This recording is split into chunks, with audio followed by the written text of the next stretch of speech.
You're about to hear the good, the bad, and the ugly. It's been a long time since we talked to Dr. Kelly here on the Radio Vet. Let's find out what's been going on today on the Radio Vet with Dr. Kelly.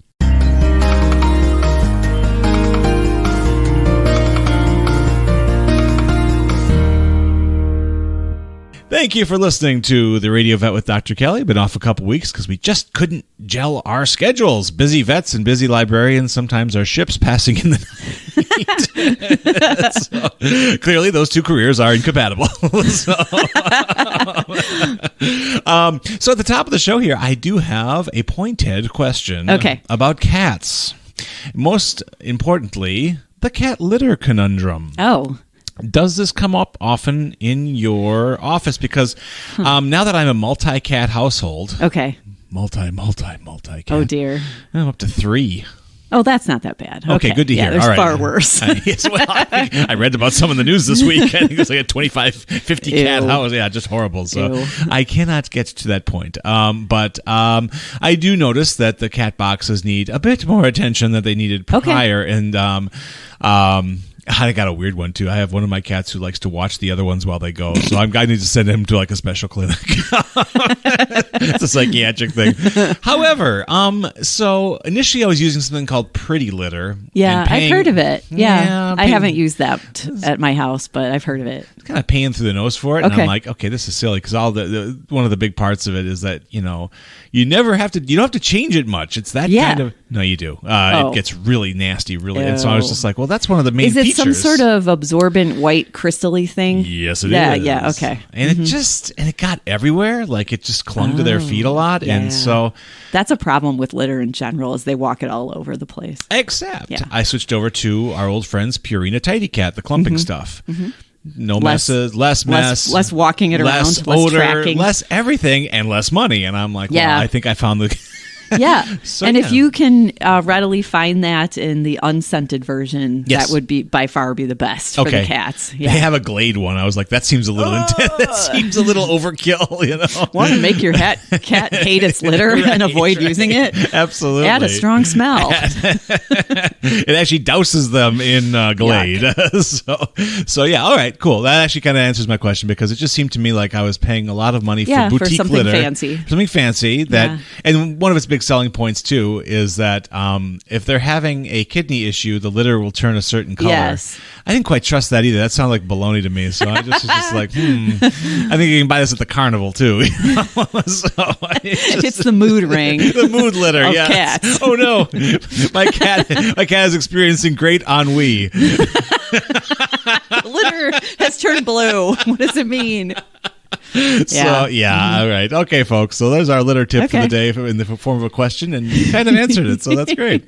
So what's been going on in your world? Yeah, so we've had a few things happen or seen a few things since we last talked that are out of the everyday, ordinary stuff that we see. So Dr. Kelly stands there and says, that's radio worthy. Yeah, check. Remember this one. Perfect. So let's see. One is a dog who I've seen for many years. She has severe allergies. That's her main issue. It's always been her main issue. Sure. But at any rate, she's getting older now, and she's a large dog. So, they keep some arthritis medicine for her at home for occasional use when they notice her having a stiff or a limpy day. Sure. Anyway, one day, this was before the 4th of July, they noted that she really just could not get her back end up. Oh, okay. And they gave her some of her arthritis medicine. They waited throughout the day to see if she would get better. She didn't. So they wound up taking her to one of the 24-hour, ER clinics, because I think it was a Sunday night. So we weren't open. So they were worried enough at that point that they took her in. And what was interesting to them was by the time she got there and they got her out of the car, she pretty much trotted in to the clinic. Okay. Nonetheless, based on her history, they, I think very wisely, did an EKG just to see, was this some sort of arrhythmia? They checked her out. Didn't really find anything, but they added another pain medicine just in case it was really just back pain or hip pain or whatever. Well, I saw her a few days later because she still just wasn't quite 100% right. Yeah. And I looked at her put my stethoscope on her chest, and she had a big arrhythmia. Oh boy, really? Okay. Yeah, she had a big arrhythmia that I could just hear immediately. Yeah. So we did an EKG, another one, and their EKG at the ER was basically normal. I think they said that she had slightly wide T waves, which, was just scratch your head kind of thing. Sure. When we did her EKG, it was very abnormal. Interesting. Very abnormal. So we took chest x-rays, which thankfully looked normal. She didn't have a heart murmur. Great. Okay. Yeah. I shared her EKG and her history with a veterinary cardiologist, someone who went to vet school like me, but then did an internship for a year and then a 3-year residency in internal medicine with their most emphasis on cardiology, and now that's all they do. A specialist. Okay. And they, have a boarded certification in veterinary cardiology. So that's all they do is heart stuff. Absolutely. So I shared her x-rays, I shared her EKG, I shared her history. And after 23 years in practice, my partner, who's been practicing way longer than I have, both learned something new from her. And that is that this particular arrhythmia that we heard is most often, if there's nothing else wrong with the heart, it's most often associated with an abdominal bleed. Oh, weird. So we're supposed to look at the spleen. Oh, interesting. So we did. Oh, my gosh. So, yeah. So that was news to both of us after 20, 30 years in practice. They Googled it. Well, no, but... So that was something new that we learned. Anyway, we looked at her spleen and that looked normal too. Oh, no.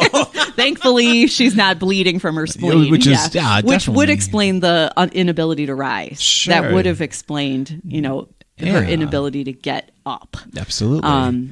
So where are we at with this we're one? still trying to figure out what happened to her. Okay, wow, interesting. Because now she's gone completely 100% back to normal. Huh. Yeah. A stroke maybe or something? So, we did blood work and abdominal x-rays. So we looked at her spleen with x-rays. We did blood work, which, it was slightly abnormal with a little bit of anemia. So now there's internal medicine people jumping in saying, we got to check for vector-borne diseases like, tick-carried diseases. And it's like, well, I don't know. So it's a very popular dog this week. Yeah. So we're at a point where the owners and I are comfortable waiting a little while and rechecking and seeing what happens because she's gone back to normal and there isn't a giant bleeding tumor on her spleen. What is the breed and age? She's a mixed breed. Mixed breed. I would call her a lab mix, 9 years old. Okay. Well, all right. Yeah. So she's a senior, but not elderly. Yeah, absolutely. Yeah. Interesting. Well, keep us abreast of the lab mix. See what that turns out to be. Absolutely. We all get invested in these stories now. And, I got to give you the follow-up. Absolutely. You can't just leave these things dangling, Okay. So who else you got? So then I saw a bunny who I spayed last year. She's 2 now. And the owner had called a few weeks earlier and told me that, she's really not drinking out of her water bottle anymore.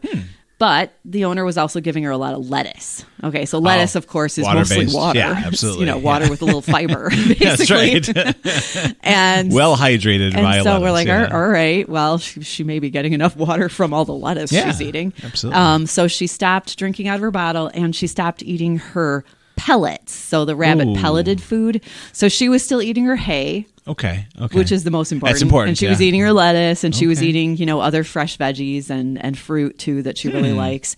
But these 2 things had gone by the wayside, which was just weird and hard to explain. How do you what would do that? The owner really didn't want to bring her in because she's kind of a wild rabbit. At any rate, she did wind up bringing her in. She was down in weight. We did blood work, which was normal. Yeah. We took x-rays, which did show kind of a lot of stuff in her stomach considering how little she was eating. Okay. And so we tried some medical therapy for basically a common problem in rabbits is to have their gut motility, the movement of their intestines, slow way down or even stop. That's what that hay is all about, it's right? It's very hard to get it restarted if it stops. Oh, boy. And one of the reasons that'll happen is if they've accumulated a hairball in their stomach. Sure. Now, cats, of course, get hairballs. And launch them across the room. Yeah. Rabbits are one of the animals who are unable to vomit. It's not in their wheelhouse. Lucky them in They some ways. are not wired that way. Yeah, they are yeah. unable to vomit. They cannot do it. It's nice if you go on if a bunny goes on a bender, drinking bender, It all stays in. It all just Yeah. stays. So they can't throw up hairballs because Yeah. they can't throw up, period. Horses can't either. Okay. But that being said, where does it all go? Well, exactly. So if it isn't a gigantic hairball that ate Chicago, they... I saw that movie. The idea is to rehydrate. We give them medicine that tries to get their gut moving again. Sure. And we, basically syringe feed them, blenderized, hay and vitamins and everything in a liquid form. Okay, sure. So you're basically, putting stuff in the gut, trying to make the gut move, hydrating them, and hoping that it just starts moving again, and it'll break up on its own and move along. In most cases, if they're caught early enough. Okay. This one wasn't. Oh no. So we went to surgery. Yeah. Surgery on a bunny. Surgery on a bunny Here to we open go. up the stomach and take out the junk that Oh, was boy. just sitting in there going nowhere. Yeah. Yeah. Probably wasn't a happy bunny. You have to be pretty aggressive with pain control for them so that they will be willing to eat ASAP Sure. after surgery. Yeah, absolutely. So I think, one thing that's different about rabbits and any kind of surgery is, even in a young, healthy rabbit who, say, is coming in to be neutered and Yeah. there's nothing actually wrong with them. We don't take food away from them until at half an hour before general anesthesia. And as soon as they're awake, we get it right back to them because their biggest problem is, what if the gut stops moving? Sure. So, when I have a bunny wake up from surgery, I'm syringe feeding it immediately. Interesting. Even just sugar water, something to put in there to keep the cells that line the gut happy. So delicate. Yes. My goodness. Yes. So anyway. Are guinea pigs a lot like that too? Same sort of approach? If they had just because they're on the hay all day. Yeah, they never although- stop with the hay. Yeah, they are similar. Okay. However, they are not hind gut fermenters like rabbits and horses are. Okay, interesting. Yeah. Hind gut fermenters. I So love when I can walk away with a new term on this show. You know how cows are foregut fermenters. Right. They have a 4-compartment stomach. Right. Some people like to say they have 4 stomachs. Well, it's really one stomach, but it has 4 individual compartments that all do different things. Sure, absolutely. And so that's how they are able to get nutrition out of stuff that we could never get nutrition out of, like grass. Horses and rabbits do it rather than with this real specialized stomach. Horses and rabbits do it with a part of their large intestine called the cecum. Okay. Where was I going with this? We were guinea pigs. The guinea pigs are bunny. Not quite as prone to the GI stasis, but okay. They could certainly get it. I mean, dogs and cats get it too. Okay. So for various reasons, and sometimes you just gotta kind of jumpstart those intestines, and they feel a lot better, and everything starts up again. Absolutely. So, well, I don't know where you're going, but I do know I'm walking away with hind gut fermenters, which is my new favorite word. Classification of animals. That's absolutely fantastic. Duly noted. All right. Yeah. So Bunny came out of surgery okay? Bunny came out of surgery okay, and was, willingly ate 2 strawberry tops for me before going home. A good sign. Yes, a very good sign. And then, she went home and was just... She didn't do well, unfortunately. So I never really knew if we just waited too long to get into surgery. Okay. And her gut never really started moving on its own again. She was still on the medicine and the syringe feeding and the pain medicine. She never did well. So we unfortunately wound up putting her to sleep about 5 days later. Oh, that's very sad. Yeah, it was. Especially because she's only 2. Oh, boy. And she was, formerly young and healthy before she went off of her water and pellets for unknown reasons. Sure, so absolutely. She's one I would love to know what really went wrong and when did it start. And But really was based in hair. It was just a hairball type of thing? Yeah, it was at surgery. What we found was, a big mound of, undigested food in the stomach. Okay. Mixed with a whole lot of hair. Yeah. That, who knows how long it was there because she hadn't really been eating normally for quite a while. Sure. I didn't find anything else. Blood work was normal, so it's still a mystery in my mind. Okay. I still feel like there's a missing piece of that puzzle, but without sending her to a pathologist and having a full necropsy done, I'm not going to get that answer. So that sounds pricey. It is. It is, unfortunately. Unfortunately. Well, yeah. So the owners were obviously a little broken up about it. You know? Yeah. They really, well, I shouldn't say that. The mom was very attached to the rabbit. Yeah. The daughter, who really owned the rabbit, she's already moved on. Another day, another bunny. Wasn't that upset? I don't know. Yeah, sure. Mom was very attached to the bunny, though. It's interesting with bunnies because they're the ones we've had, and the friends of mine who've had them are. Some get very attached, and then others are just like, that's just our rabbit who hangs around. And I know. It's a weird thing. They can have really big personalities and be part of the home where they're actually not a caged pet. They use litter boxes, and they like to snuggle with the cats. And they get along with the cats in a lot of homes. And it's like, oh, yeah, that's a rabbit. And a lot of people don't realize that they can be like that. They can actually go that route. Yeah. You have to start that pretty early, I'd imagine, right? And you probably got to get lucky with the right bunny, sure. too. And there's so many. You just don't know.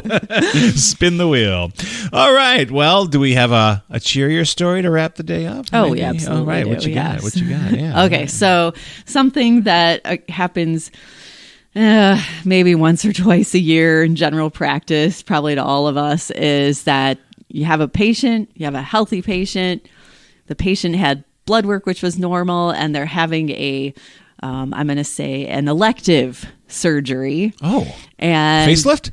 Yeah, no, an elective surgery, like say a dental cleaning. Oh, right. Okay. Yes. In this case, it was a very special surgery. That it's going to sound bizarre, but this was a female dog who needed a little plastic surgery on her back end so that her girl parts wouldn't be so dirty all the time. Oh, my. Oh, my. Okay. Does that have a term? Or are we talking yes. gut for yes? Yeah, a vulvoplasty. Okay, very good. Thank you. Thank you. Very good. Duly noted. Anyway, this was a 2-year-old pug. 2-year-old pug. Oh, a pug. We'll say no more. Yeah. Pugs are all misshapen anyway. Yeah, her back end, her vulva was very tucked up and underneath. You couldn't see it at all from the back, and that gave her issues. Oh, sure. A lot of UTIs. Yeah. A lot of symptoms like that. So we're like, okay, well, we can fix that. Ah. Absolutely. So we can remove some tissue, bring that out into the air where it's supposed to be, and life will be better. Better, faster, stronger. And yes. at the same time, we'll widen her nostrils and shorten her soft palate because she's a pug and she breathes like a pug. Exactly. Yeah. And she's only 2, so why not make her future life going forward easier? Pugs are fascinating. Yes. They truly are fascinating. So she had her vulvoplasty. She did great. Yeah. We started doing her soft palate surgery. Yeah. Because... for the soft palate surgery, there's not a lot of room in the back of a pug's mouth with all that thickened tissue and that little bowling ball shaped head. Right. And that overly long soft palate dangling down into the entrance of the trachea. So I feel like with pugs, God was experimenting, and He was like, "No, that was humans." Oh, is that humans? Yes. Oh, there's no natural pug. I did not know that. So, where did they come from? All dog breeds are made by humans. I suppose selectively breeding. There was one original dog breed. We're talking dog type. wolf, aren't we? No, I mean, well. Yeah, I mean, 10,000 years ago or something like that, dogs broke away from wolves and started hanging around people and becoming actually helpful. But so God laughs at our pugs. But all of the purebreds that are out there are totally human created through selective breeding. Wow. So yeah, I guess I've never really thought about that. I just sort of assumed like, okay, all shapes and sizes, but I guess just not. Appeared one day in a test tube. Oh my gosh. So I chose to extubate her for the soft palate part of her surgery, meaning I took her breathing tube out. Okay. Yeah. So we had to decide to keep her under general with injectable anesthetic rather than relying just on the gas. Well, the injectable anesthetic that we were using was a little much for her. Oh. So she... experienced an arrest. Oh my goodness! Yeah, a full arrest. This is like she George stopped, Clooney ER type stuff my here. technician, who was really good and really paying attention, noticed. Okay, she stopped breathing. She grabbed a stethoscope because I don't think we were trusting the monitors at that point. Sure. She wanted to hear it for herself. Yeah, She'd listen yeah. and she's like, oh, I'm not sure the heart's beating. I put her breathing tube back in. I listened. We gave her epinephrine. Yeah. Heart started beating again very slowly. Oh, my. Oh, my. Very slowly, like maybe 20 per minute at the most. Man, okay. Code blue at Easttown. Yeah, she was starting to turn blue after about 2 minutes. Oh, my goodness. So we were, breathing for her and trying to get her heart to go faster. Wow. Long story short, she made it. That's great. She made it. And I will say that in, let's see, 23 years of practice, Yeah. she, including a lot of arrests that you get to witness, unfortunately, your 4th year of vet school Oh, for geez. reasons where, sick patients go to the vet school. Oh, sure. Yeah. And complicated anesthetics Yeah. go to the vet school. Yeah. Yeah, yeah. So, Which is good, I guess. I'll see like 1 or 2 arrests a year Okay. in general practice because we put a lot of animals under anesthesia. Yeah, yeah. She's the first one I've ever seen walk out of the hospital. Wow. Yeah. Uh-huh. Big day. Yeah. That's Miller time. I hope you went home and celebrated a Oh little my bit. gosh. Yeah. And we, told the owner and we're like, well, we're not doing her breathing surgery. I'm sorry. Yeah, That's right, canceled. right, She right. survived and we're happy with that. You didn't have to tell you. Oh yeah, we Just did. be our 'Cause little we secret. were afraid she'd be brain damaged when she woke. Oh, yeah. Yeah. So she did start to recover and we're like, okay, who's she going to be? Right. So we had the owner Absolutely. come and visit and she started wagging her tail. Oh, And we're wonderful. Like, okay, I think she's still in there. That is- So she's normal. That's amazing. She has her new back end. Wow. She still breathes like a pug. Well, and then, as she will, absolutely. I'll take that over the other version. Which Exactly, is not exactly. gonna work. But Wow. so some interesting statistics. What I was taught in school 23 years ago, and what generally appears to still be true, is that a person who requires CPR Yeah. has a 1 in 10 chance of walking away from that. 1 in 10 1 in only. 10. Now on TV it looks different. I was on TV. Yeah. It's like 9 in 10. Yeah, but that's because there's a reason you needed CPR. Yeah. Okay, and Yeah, right. just giving you CPR doesn't fix the underlying Right. cause. Blockage Yeah, exactly. or whatever's going Exactly. on. Absolutely. Yeah. If you're a veterinary patient and you need CPR, you have a 1 in 20 chance of walking out of the hospital. and you got that one. yeah. It's like a scratch off. And I finally saw the one. You stay in the business long enough, you're going to see it. I think that's the lesson of the day. But I really believe it was because my technician noticed right away. Yeah. Oh, sure. That something changed. That's a good technician you got there. Yeah, it is. It it's- really is. And my other technician, we gave her epinephrine, we gave her atropine. My other technician gave her naloxone, even though I was like, yeah, the opiate isn't her problem, but sure, go ahead. Oh, wow. And then I turn around and she's pink again. And I'm Oh, like, oh, my. all right. My technician's just saved her life. Should we give that tech some radio love? What's the name? Well, the owner, that's Claudia. Claudia, all right. Sarah. Good job, Claudia and Sarah. You're awesome. And then the owner, she came in and visited and understood everything that happened. Yeah. And she sent us the best bunt cake I've right ever on. had in my life. Save a life, get a bunt. Yeah, that's the bumper sticker of the Yeah. day. That's awesome. Fantastic. I love it. Yeah, That's so that was great. our big win in the past month. That is huge. That's an enormous win. And yeah, I think if you get into pugs, if you get one, I think with all that scrunched up, everything. I really recommend getting their nostrils widened and their soft palates shortened at the spay or neuter. Yeah. I really First do. thing out of the gate. I Yeah, really do absolutely. because it can really just make their breathing better their whole life going forward. Same with those bulldogs, French bulldogs, and all. They have that kind of stuff yeah. going on too. Mhm, So, definitely. So it happens when you compact everything into like a 1 pound bowling ball. a bone ball. Good idea, folks. All right. Well, that is the Radio Vet with Dr. Kelly Hurd here on CPL Radio. What's your night? I think it's Thursday nights, so probably tonight. I'll have to get the show on right away. All right. It's Thursday. We record on Thursday. We air on Thursday. Thanks for tuning, everybody. We'll try to make it as big a gulf between shows here. And thank you for tuning in, all you hindgut fermenters. Till next week, everybody. Take care.